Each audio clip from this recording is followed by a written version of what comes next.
Tulipozuru kijiji hiki tuliwakuta wenyeji wakiwa vinywa wazi baada yao kushuhudia kisa hiki ambacho ni cha kwanza kuwahi kutokea eneo hili. Kwa mujibu wa wenyeji hapa, mwanaume huyu amekuwa akipitia changamoto si haba baada ya mazishi ya mkewe. Mwanaume huyu anadai kuwa mwenda zake amekuwa akimsumbua kwenye ndoto usiku na mchana. Kisha alikuwa analia kwamba halali. Bibi anamletea ndoto, anamwambia wewe unalala usingizi lakini mimi silali.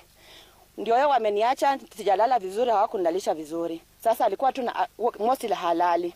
Sasa ilikuwa tu amtengeneze. Nikasikia mwenzako anafufua marehemu. Nimekuja mbio mbio ili nihakikishe nione ni kweli ama si kweli. Kweli nimefika pale nikapata hiyo mwili imewekwa kwa jeneza, nimerusha kwa kaburi na imefunikwa vizuri.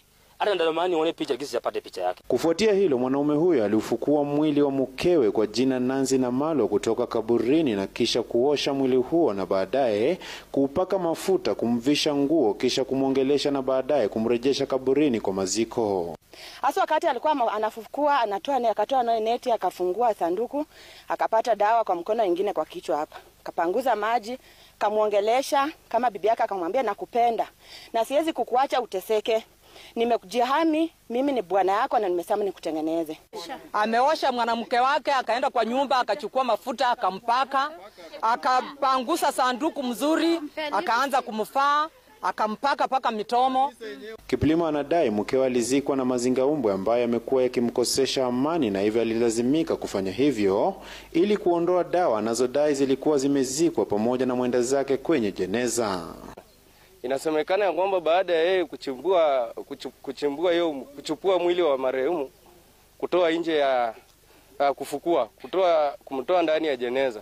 Kitu cha kwanza alikuwa amezikwa na dawa. Kitu cha pili marehemu alizikwa na chupi. Na sisi kama jamii ya Waluya, wakizika mke wako na chupi, ni kumaanisha wewe maisha yako inabaki tu hivyo, hata uwezi oa. Maafisa wa polisi kutoka kituo cha Kiminini walifika kwenye eneo la tukio na kumkamata Kiplimo, huku mshukiwa sasa akishtakiwa na sehemu ya 137 ya kanuni ya adabu inayohusu kosa la kuzuia maziko ya mwili wa marehemu au kuharibu kwa namna nyingine. Sheria hiyo inaharamisha hasa vitendo kama vile kuzuia maziko kinyume cha sheria, kufukua mwili bila mamlaka au kushindwa kuzika mwili wakati mtu ana wajibu wa kufanya hivyo. Isaac Famba, TV47 nikiwa kaunti ya Trans Nzoia.